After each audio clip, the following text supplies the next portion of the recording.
Prepare-se, você vai ouvir agora mais uma mensagem gravada na comunidade evangélica Casa Sobre a Rocha, na voz do pastor Carlos Martins. Quem tem ouvidos para ouvir, ouça o que o Espírito diz às igrejas.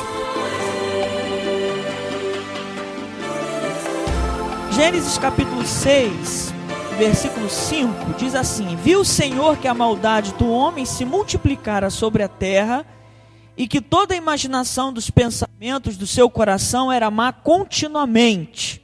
Pula para o versículo 8. Noé, porém, achou graças aos olhos do Senhor. São estas as gerações de Noé.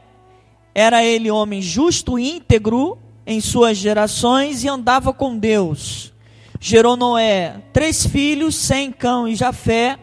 A terra, porém, estava corrompida diante de Deus e cheia de violência. Viu Deus a terra e que estava corrompida, pois todas as pessoas haviam corrompido o seu caminho sobre a terra. Então disse Deus a Noé: o fim de todos os seres humanos é chegado perante mim, pois a terra está cheia de violência dos homens. Destruí-lo-ei juntamente com a terra. Faze para ti uma arca de madeira de cipreste. Farás compartimentos na arca e revestirás de betume por dentro e por fora. Que Deus nos abençoe com a sua palavra. Nós destacamos alguns pontos aqui, irmãos. Deus nos falou através dos pregadores, né, durante o período da campanha, muitas coisas boas, né? E claro que Deus usou da sua graça, destacando pontos em que a nossa atenção precisaria estar voltada em relação à nossa família. Na oportunidade que eu tive, nós falamos de que Deus, ao olhar para a terra, Ele teve um olhar mais profundo, né? Ele viu o coração, e nesses corações Ele viu uma maldade. Vou fazer uma repetição aqui, né? Ele viu uma maldade que era uma maldade contínua. Ele falou que a imaginação do pensamento das pessoas era má continuamente. E a gente viu que nós somos o inverso. Nós temos intervalos de maldade no nosso coração. Porque se a gente falar que a gente é bom, né? Mudou aqui de repente a minha voz. Se a gente falar que a gente é bom continuamente, a gente está mentindo, né? A gente precisa ser muito verdadeiro. Nós somos bons intercalados com o mal. Se eu perguntar para você assim: você sempre pensa coisa boa? Levanta a mão quem sempre pensa coisa boa, né? Só o diabo que levantou a mão, porque ele é um mentiroso. A gente fala a verdade, né? Nós não pensamos só em coisas boas. Nós temos pensamentos ruins. Nós temos as vírgulas da maldade, ou ponto e vírgula da maldade. Alguns ainda são mais maus, né? Tem um ponto parágrafo na maldade. Eles demoram mais tempo com a maldade no seu coração.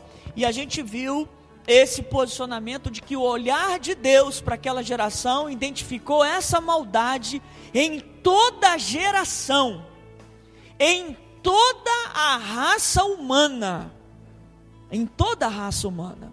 E eu acredito, irmãos, aí eu começo a ir um pouco além, que ele também encontrou essa maldade em Noé, porque senão nós vamos crer que todo o mérito passa a ser de Noé e não da graça de Deus apontada para Noé. Noé tinha pecado? Claro que sim. Noé tinha erros? Claro que sim. Por isso que a Bíblia diz que Noé, porém, achou graça aos olhos do Senhor.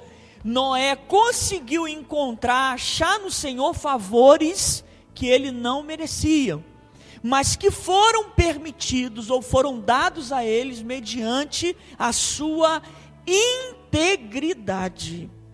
A Bíblia fala de inteireza de coração, um destaque naquela geração.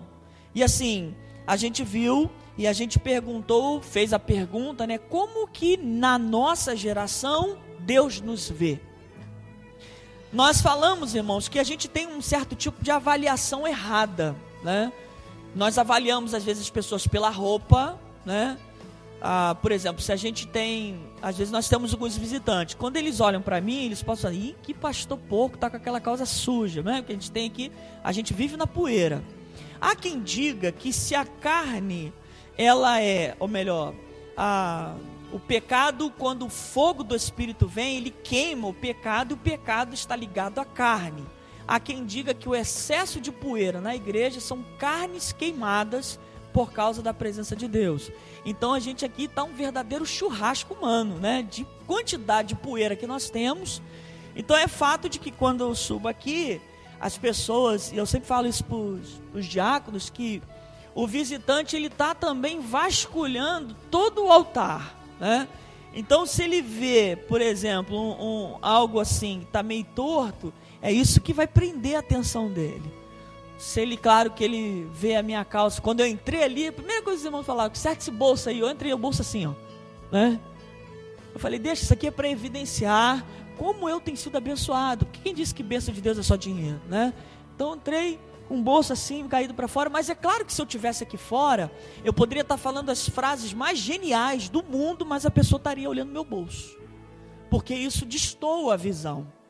Eu, por exemplo, tive um pensamento quando eu estava atravessando ali, saí da Central do Brasil, peguei aquele túnel que passa por baixo da Presidente Vargas, que faz ali, tem a ligação com o metrô, e eu confesso que eu fiquei até depois envergonhado com o que eu pensei, porque eu estou passando, daqui a pouco eu começo a escutar um barulho de coisas caindo, coisas quebrando. Quando eu olho, eu vejo uma grande multidão saindo da estação do metrô e pegando aquele corredor que você sai lá em frente de Campo Santana, todo mundo correndo na minha direção.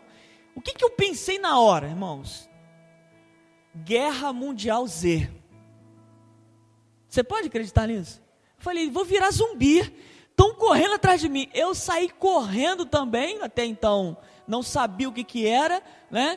Aquela multidão velha correndo, velha de 90 anos correndo, irmão, já viu isso? Eu falei, é o zumbi que está vindo aí, está mordendo lá no metrô e está subindo para cá, saí correndo, aí lá na frente aquela voz assim, ei, você é o bombeiro, você tem que ajudar, ferido. Aí eu voltando todo sem graça, né? Olha, já está tudo resolvido, não sabia de nada. Está tudo resolvido, senhora, não precisa chorar não, já foi. Aí fui lá ver o que tinha acontecido, aí falaram que era tiro, mas na verdade foi uma briga de passageiro lá no vagão do metrô, que desencadeou um pânico, né? E até eu fui surpreendido, porque eu pensei que era zumbi, que estava vindo atrás de mim.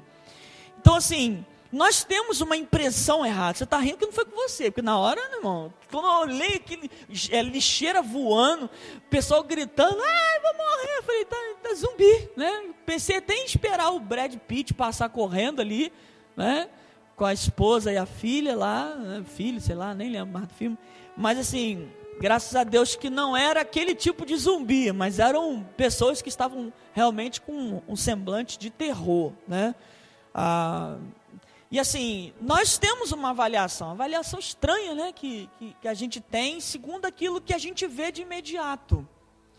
E assim, eu acredito, irmãos, que a avaliação de Deus também foi uma avaliação em que, se a gente analisar detalhadamente, nós vamos perceber que aquela geração, ela tinha um vínculo permanente com a maldade.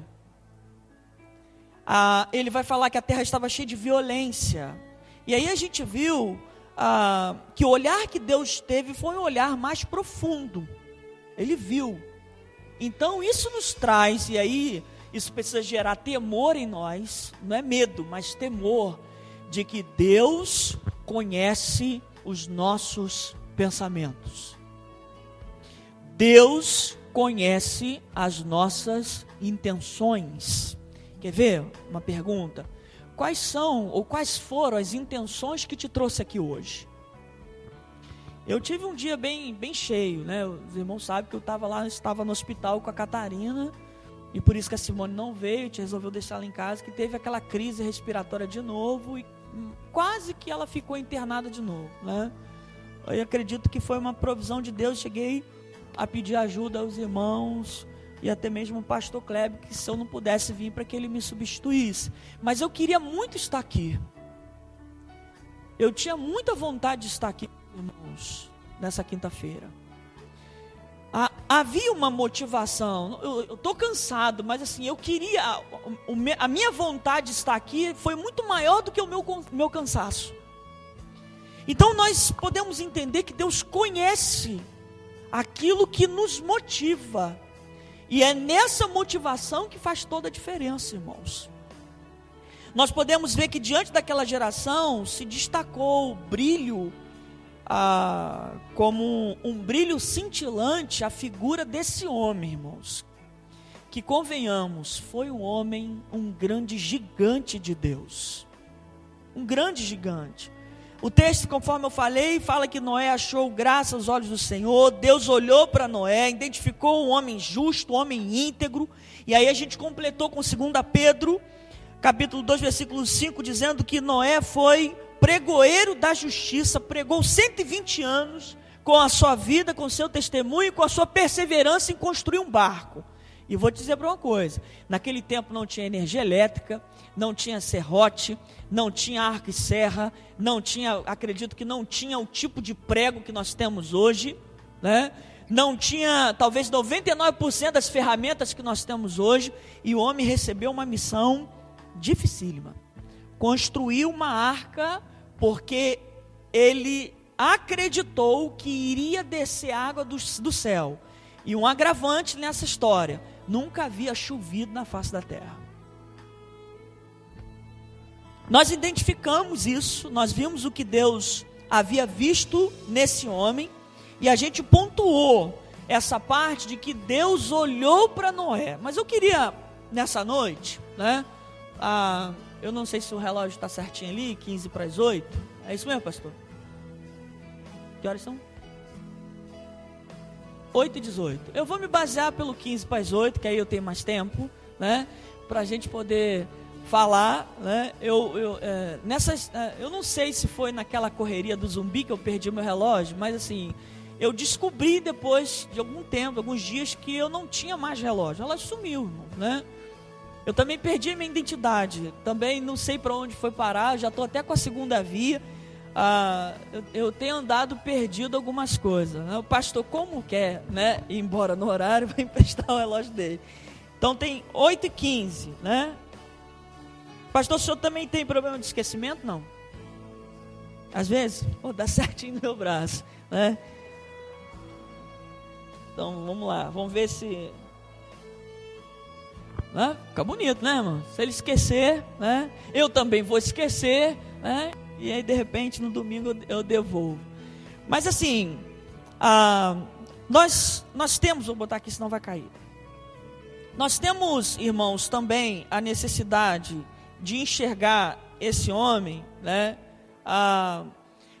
Numa outra perspectiva. A gente viu ele como homem, mas eu queria ver hoje com os irmãos Noé como pai.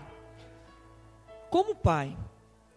Eu acredito que, assim, se a gente observar bem, eu estava lendo, né, pesquisando esse texto, o filho mais velho de Noé, né, se for pela ordem dos nomes, Sem, Cão e Jafé, no dia do dilúvio, Jafé tinha 100 anos, o filho mais velho dele, 100 anos, né? E a gente pode perceber, irmãos, a autoridade demonstrada através da figura, que eu não vou chamar agora de Noé, mas vou chamar de pai, no decorrer dessa missão, que se fosse hoje nos nossos dias, seria semelhante àquele filme Todo Poderoso, que ele constrói uma arca. É isso mesmo, os irmãos aí viram esse filme? É isso? Todo Poderoso 2, né? Onde nós vimos ali um princípio de problema no filme familiar, em que a Bíblia em momento algum sinaliza aqui em relação a esse pai tão dedicado.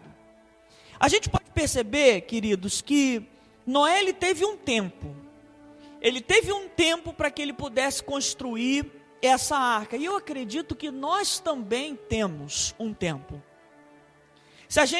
Se Deus nos perguntasse hoje quantos anos você tem, mas numa perspectiva de quanto tempo lhe resta, qual seria a resposta que nós daríamos a Deus? Olha, Senhor, me restam 20 anos, eu já vivi 40, 50, determinados aqui em cada irmão, mas desses anos que passaram eu já vivi e já cumpri a minha missão. A minha missão, como homem, como mulher, como jovem, como servo. O fato, queridos, é que, segundo a perspectiva de Deus, assim como houve em Noé um prazo correndo, há para nós também um prazo correndo. O prazo está correndo.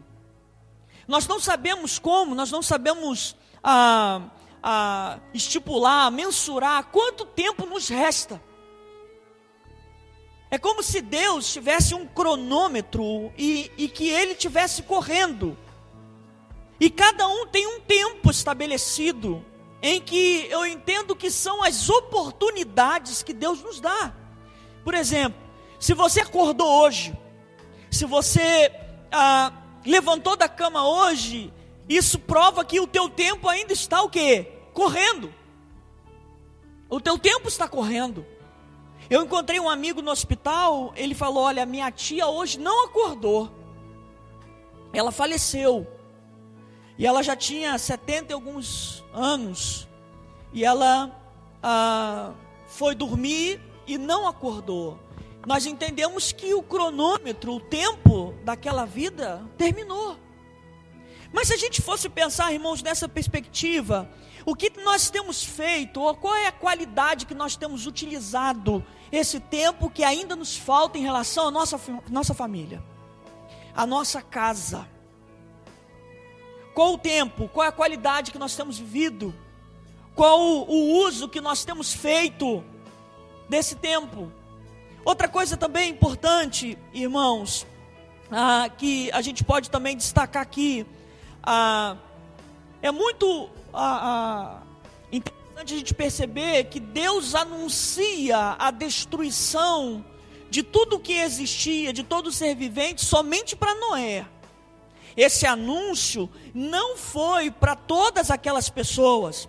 Eu acredito que no decorrer dos 120 anos da construção, eu acredito, a Bíblia não diz, mas nós podemos caminhar acreditando que Noé, no decorrer da construção, ao longo desse prazo de 120 anos, ele anunciou que haveria uma destruição. Então nós sabemos que houve o quê? Uma oportunidade para aquelas pessoas se arrependerem. Houve uma oportunidade para aqueles pais mudarem, corrigirem os seus erros. Houve uma oportunidade de abandono do pecado daquela geração.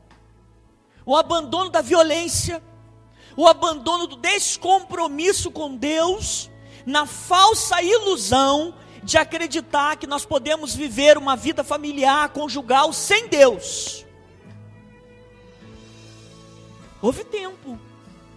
Outra coisa também que a gente percebe aqui, irmãos, e eu acredito que isso é muito importante também, através do pai Noé,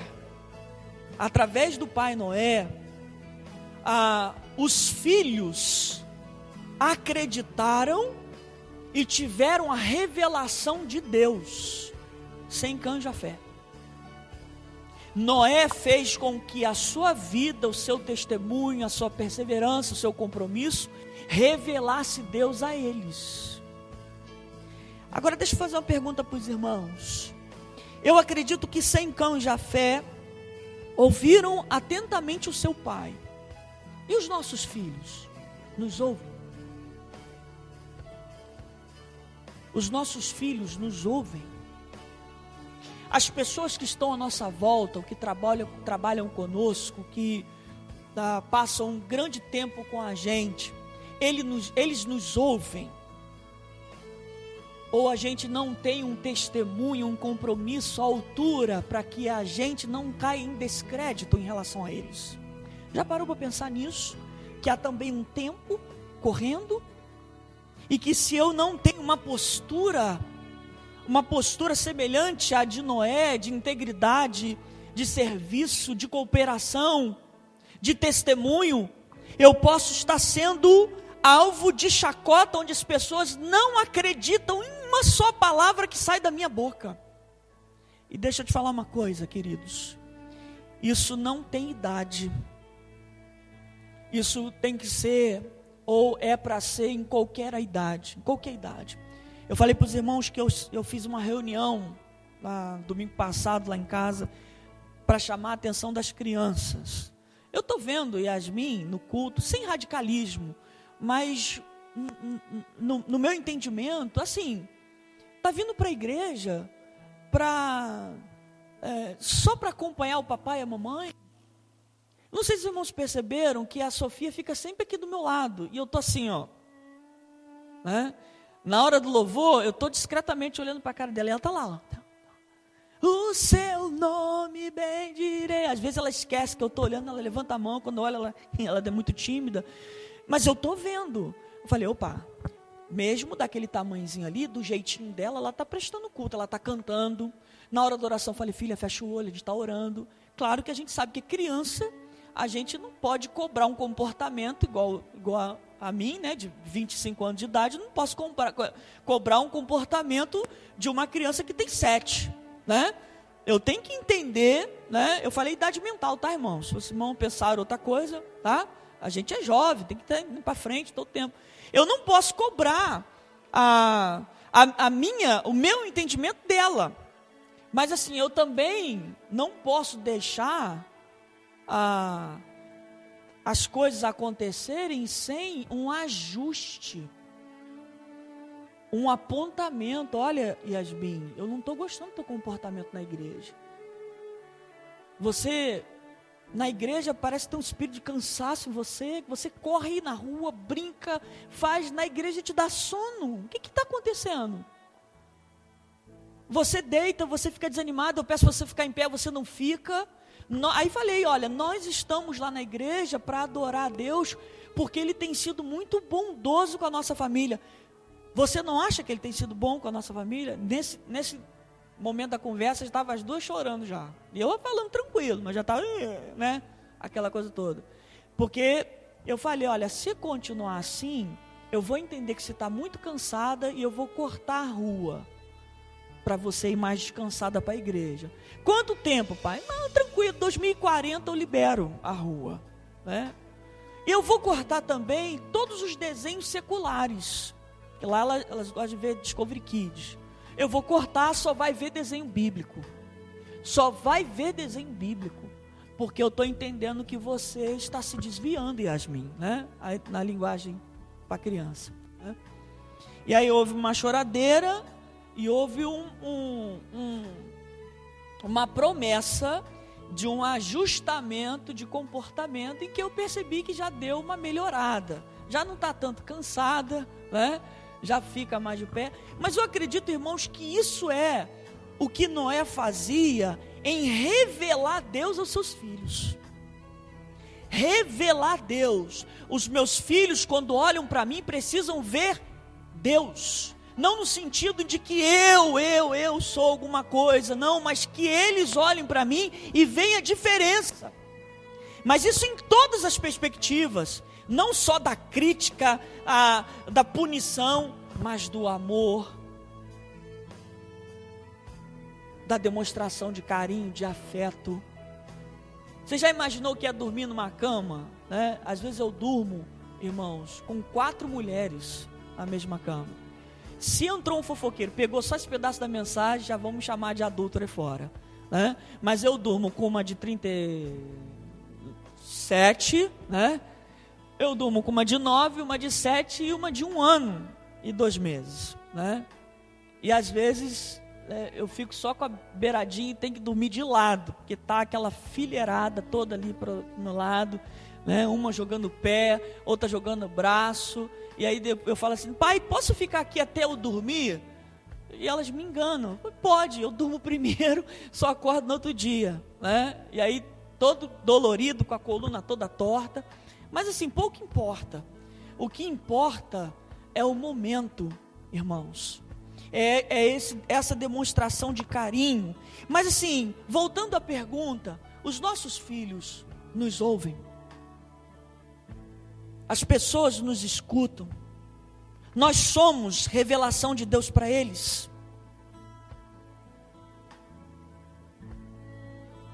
Essas respostas, nós precisaríamos pensar e refletir na nossa vida comparada com esse homem. E se a gente perceber bem, algumas pessoas falam assim: mas pastor, claro, né? Naquele tempo as coisas eram mais fáceis. Será, irmãos? Eu acho que não. Eu acho que naquele tempo tudo era mais difícil. Tudo era mais difícil. As coisas não tinham, o tempo, naquela época não tinha as facilidades que nós temos hoje. Era tudo mais difícil. As coisas, elas exigiam mais de nós. Por exemplo, você não vê na Bíblia nenhum homem ou mulher, ou relato de que eles morreram com colesterol alto. É claro que não tinha ônibus, não tinha bicicleta, era aviação canela. Você viu algum discípulo com colesterol alto? Com triglicerídeo lá em cima, tomando remédio? Você vê alguém indo para a academia no tempo bíblico? Vai onde? Vamos malhar ali, tem uma academia de pedra ali, eu estou lá, fazendo. Não, eles andavam. Não havia máquina de lavar, lavava roupa no rio. E é muito interessante que a gente observa que aquilo que nos dá conforto é ao mesmo tempo aquilo que nos contamina. Com coisas que nós não conseguimos gastar, por exemplo, comemos demais, sem a necessidade de conseguir gastar essas energias acumuladas. Comemos muitos carboidratos, que faz com que nós venhamos adquirir, né, o homem principalmente aqui na região abdominal, o crescimento da barriga. Comemos sem a necessidade, mas a gente não vê isso lá no tempo bíblico, porque as pessoas realmente estavam usando aquilo que adquiriam. Mas muito mais do que isso, irmãos, o fato é que nós podemos ver alguns exemplos na Bíblia de homens, grandes homens de Deus, que falharam. E isso aí nos chama a atenção. Por exemplo, eu separei aqui alguns que não dava para falar de todos. Quando a gente olha para Arão, Arão falhou com os seus 2 filhos, Nadab e Abiú. Quando talvez muito familiarizado com as coisas de Deus, e aí eu trago aqui o exemplo da Yasmin, né? Nadab e Abiú chegavam no culto, davam um cansaço, deitava no banco, né? Não cantava, não adorava, e aí ficou ou entendeu que estava tão íntimo de Deus, que acendeu seus incensários com fogo estranho, onde Deus não permitia, e tentaram se aproximar de Deus, e o texto vai dizer que Deus os matou carbonizado, mas em sua presença, e na presença de Arão. Lá na frente, quando o povo acampa lá, guardando as tábuas da lei, nós vamos ver que Arão era um pouco frouxo. E a desculpa de Arão, quando Moisés desce do templo, desce do monte, foi essa: não, sabe o que é? O povo me pressionou, me deu os seus pendentes de ouro, eu joguei no fogo, nasceu esse Deus egípcio, sabe? Nasceu, surgiu do nada. Quase que Arão se perdeu, talvez por causa dessa frouxidão.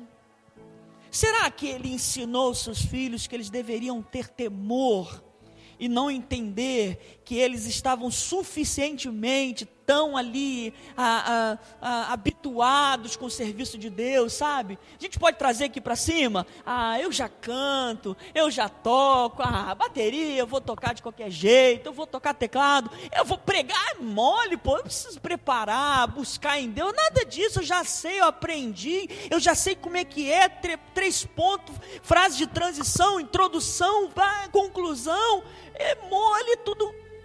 Às vezes, irmãos, nós temos essa concepção.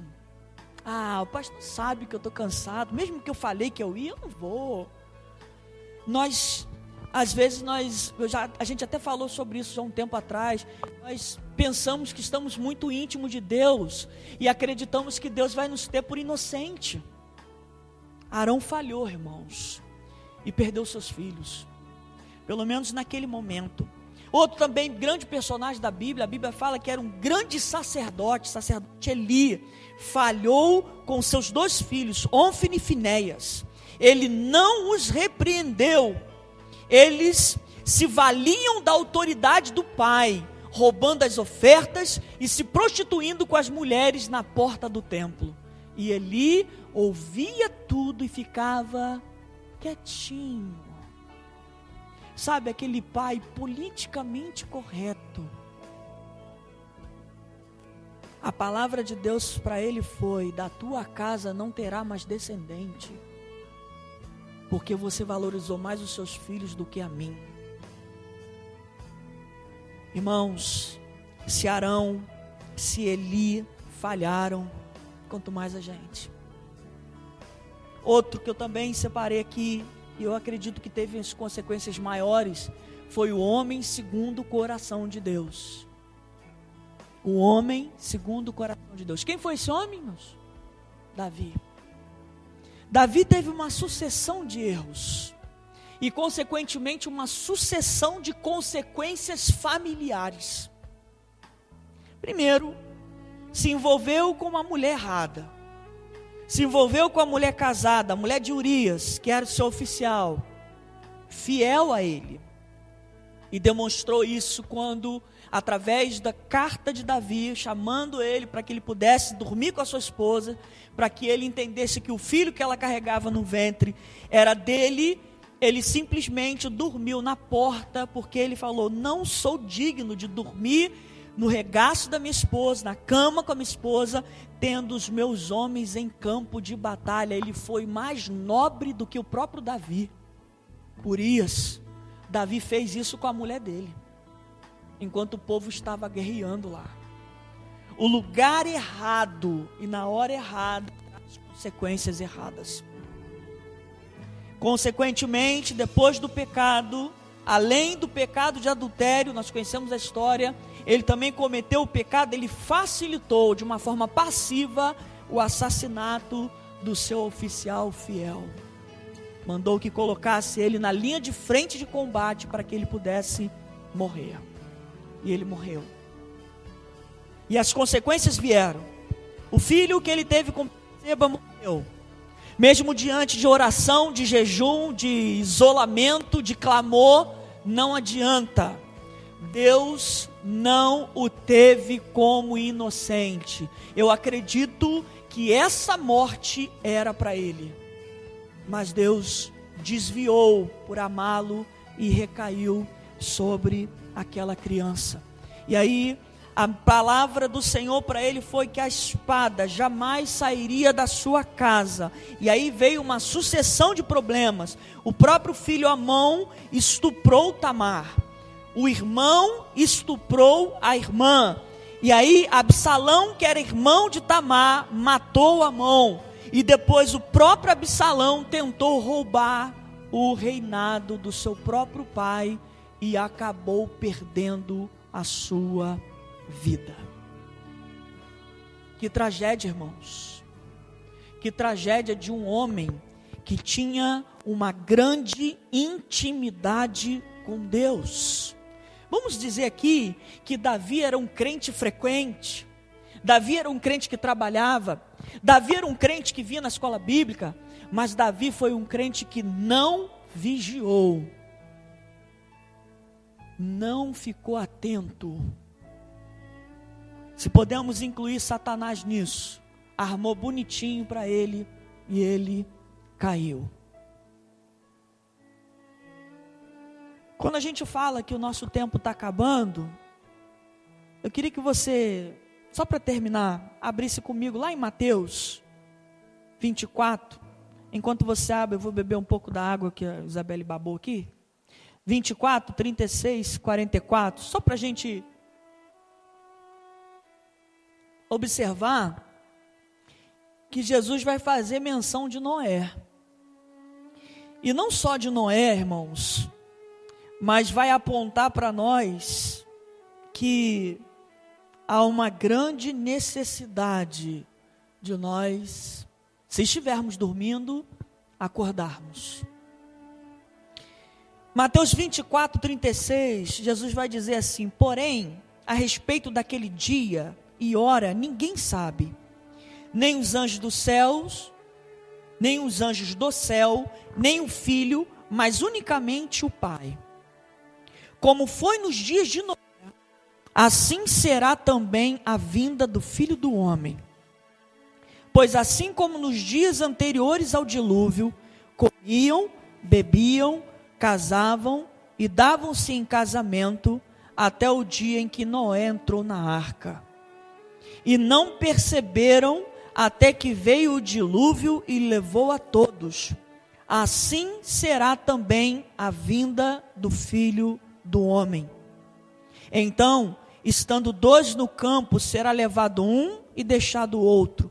Estando os dois na moenda, no moinho, será levado uma e deixada a outra. Portanto, vigiai, porque não sabeis a que hora há de vir o vosso Senhor. Sabe qual é a ideia que Jesus está trazendo aqui? Não é porque vai ter uma seleção, né? Tem dois, vai ter que escolher um. É que ele fala de uma continuidade de vida natural, como havia lá nos dias anteriores ao dilúvio. Durante esses 120 anos que Noé construía a arca e pregava ao mesmo tempo, as pessoas estavam casando, irmão. E aí, vai onde? Vamos na festa ali na terceira árvore da floresta à esquerda, vai ter uma festa de casamento ali. Ah, mas não, vai onde? Vou no baile, sabe? Onde você vai? Eu vou na igreja, vai ter um culto lá, sabe? E Jesus fala que onde tiver dois, vai ser tomado um, mas esse um, irmãos, é que há uma diferença nele, como houve uma diferença em Noé, do destaque, onde ele também traz para nós a implicação de que a igreja está misturada, mas a igreja que ele vai levar é a igreja que não dá para se ver, não dá para enxergar, porque nós enxergamos, lembra do zumbi? Nós enxergamos só o exterior, mas a igreja que Jesus vai levar é a igreja que ele já sondou o coração e as intenções. É a igreja que já nasceu, e eu acredito que cada um de nós tivemos esse nascimento, acredito eu, tenho fé nisso, que já tivemos esse novo nascimento e já vivemos o amor de Deus aqui dentro, onde para nós não é peso estar aqui, e nem muito menos uma obrigação, mas é uma alegria e uma grande satisfação estarmos aqui. Para mim, irmãos, estar aqui é uma grande satisfação. É uma grande satisfação. Eu não sou pastor que tem ciúme de púlpito. A gente trabalha muito esses temas lá no seminário, né? E os alunos falam, alguns falam que tem pastores que não cedem, não abrem o espaço. Eu posso entender isso do prazer de estar pregando a palavra. Mas assim, tem que ser verdadeiramente um prazer nós estarmos na presença de Deus. Esquece as paredes da igreja. A igreja é importante, irmãos, o templo é importante, você está em comunhão é importante. Mas muito mais que isso, é você sentir arder o Espírito que passou a habitar em você quando você decidiu entregar a sua vida a Jesus. Não existe questão, irmãos, de igreja fria ou quente. Não existe isso. A Bíblia não fala disso. Quando a Bíblia fala de igreja fria ou quente, fala do modo pessoal. Fala de indivíduos que não são frios nem quentes. Jesus fala, por causa disso, vomitar-te-ei da minha boca. Sabe quem é o crente morno?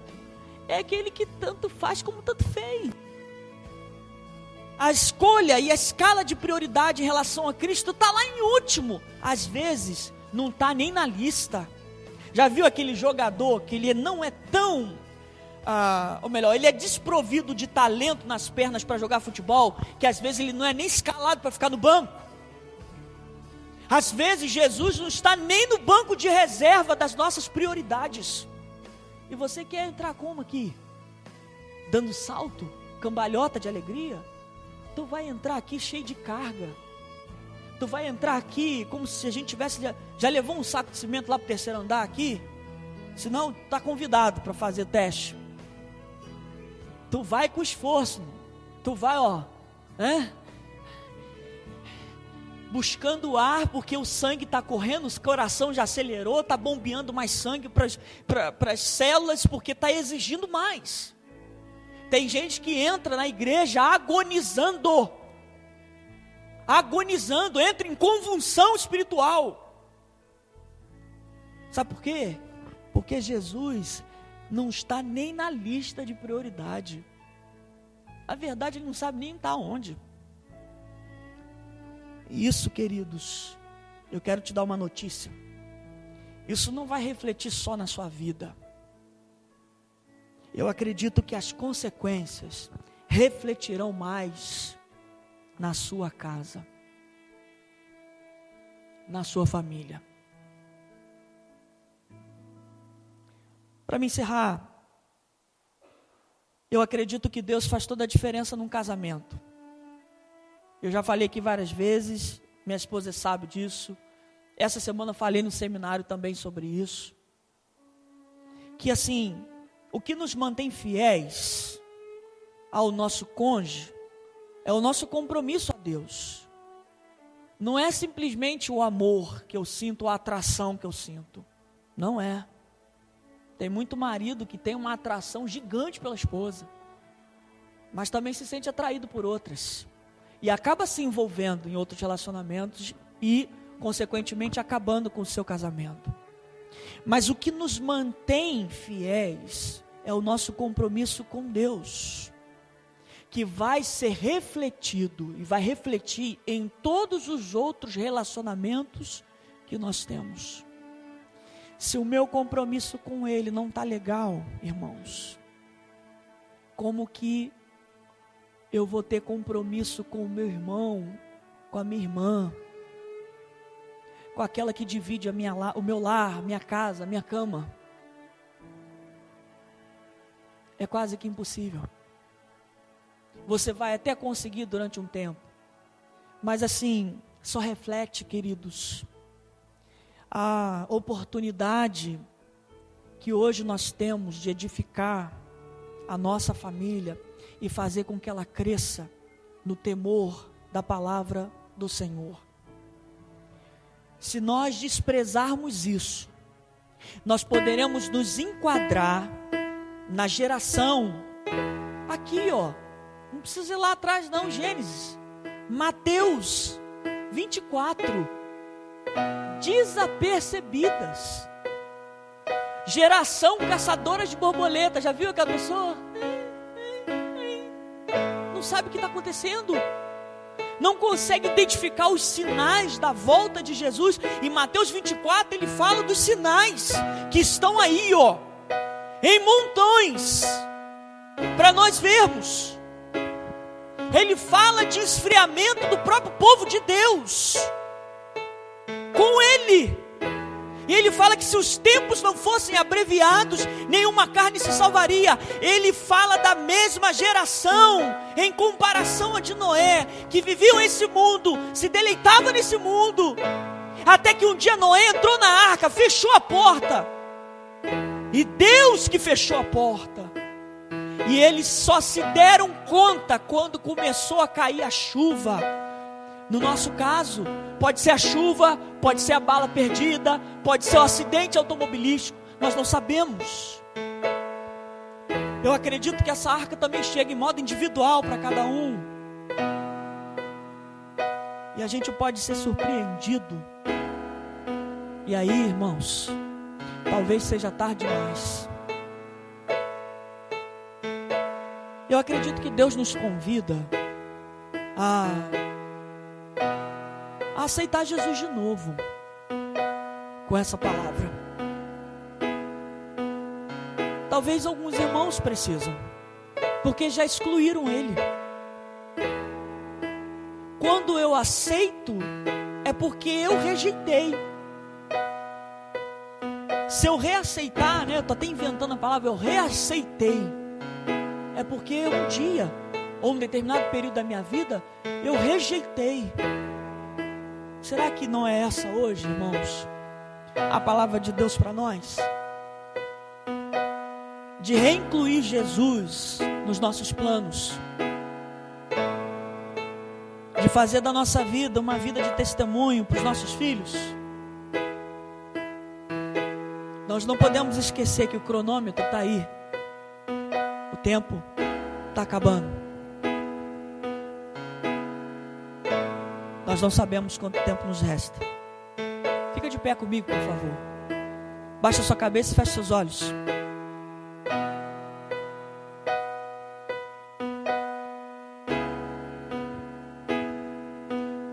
Eu queria convidar os crentes a aceitarem a Jesus hoje. Você que está aqui, você que está ouvindo pela internet, pelo CD,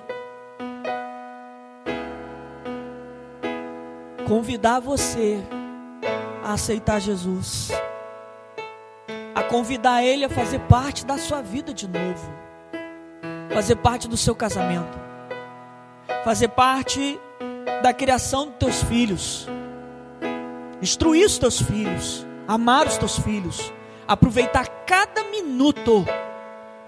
As minhas filhas estão me esperando para ter uma sessão de pipoca agora, no final da noite. Cada minuto aproveitar, mas não colocando Deus em último lugar. Eu queria que você, querido, fizesse isso. Como que está o teu compromisso?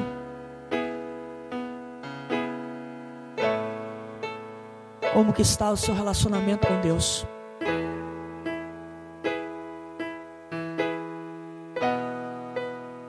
Fala com Ele nessa noite.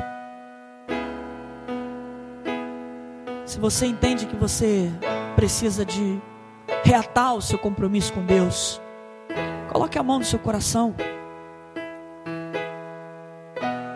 Peça que Ele aqueça. Se você quiser sair, irmão, do teu lugar e vir aqui na frente, num gesto de testemunho público, pode fazer isso. Você pode sair. Os irmãos os obreiros quiserem vir também, acompanhando alguém, dar um abraço, você também pode fazer isso. Mas eu queria que a gente pensasse, queria que a gente falasse com Deus, a gente decidisse isso. Eu quero, Senhor, um compromisso genuíno com o Senhor. É noite de pedir perdão, irmão, porque ninguém gosta de ser rejeitado. Você imagine o nosso Deus, depois de tantos livramentos, tantas bênçãos que nos concedeu, e ver em nós um virar de rosto. É noite de arrependimento, é noite de decisão. Não pode ser noite de dúvida, mas de certezas. Apresente a tua certeza para Deus. Fale com Ele.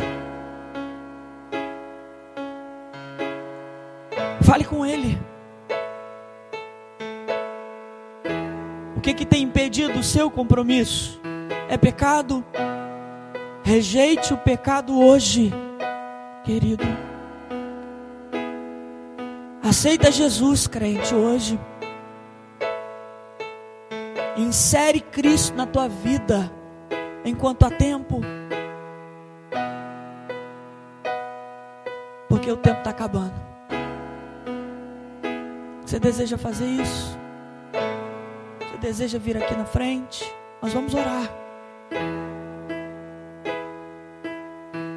Sai do seu lugar. Vamos orar juntos. Apresente a tua vida a Ele. Peça para Ele te encher de alegria. Peça para Ele mudar o seu interior. Que você possa se alegrar como um salmista. Alegrei-me quando me disseram: vamos à casa do Senhor. Oh Deus, bendito é o teu nome, Senhor. Nós sabemos que o Senhor está aqui e podemos sentir a tua presença, Senhor. Mesmo que não sentíssemos a tua presença, nós temos a certeza de que o Senhor está aqui. Porque a tua presença não é medida pelo que eu posso sentir, Senhor, mas é em cumprimento a tua palavra, onde diz: onde 2 ou mais estiverem reunidos no meu nome, ali eu estarei. E nós sabemos que nós temos esse quantitativo aqui. Nós sabemos que o Senhor está presente. E nós queremos te pedir hoje, Senhor, nessa noite, que o Senhor possa nos renovar, mas muito mais do que um renovo emocional, mas um renovo de compromisso sincero com o Senhor. Um renovo, Senhor, estabelecido na tua palavra, Senhor, de nós termos a nossa alegria, o nosso compromisso, mesmo que seja para entrar aqui e varrer um chão, mas ter a certeza de que nós estamos fazendo em prol do teu reino. E isso nos basta, Senhor. Isso nos basta. Nós não precisamos de reconhecimento de ninguém, de elogio de ninguém, porque a alegria de estar na tua presença é muito maior e nos completa e nos satisfaz. Por isso, enche o nosso coração de vontade, Senhor, de te servir. Tira toda a morbidão espiritual, tira todas as inverdades que Satanás lançou na nossa mente e nos preenche com a tua presença. Faz transbordar o teu Espírito Santo sobre nós, Senhor, para que o nosso corpo, Senhor, venha reagir com transbordar da tua graça, para que tenhamos coragem, alegria e ousadia de entrarmos no Santo dos Santos, pelo novo e vivo caminho que foi feito pelo teu sangue, Jesus. Muito obrigado por essa noite. Toma os corações dos irmãos, aqueles que estão, mais uma vez, colocando o Senhor no centro, no primeiro da lista, colocando o abençoador no primeiro da lista, fazendo Ele assentar no trono do nosso ser,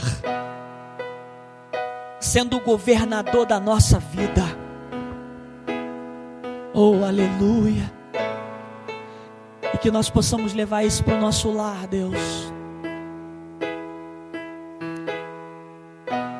com total convicção de que o Senhor nos ama e que é o nosso melhor. Muito obrigado, Senhor, por essa noite. Muito obrigado. Assim nós te oramos e te agradecemos, no nome do Senhor Jesus. Amém?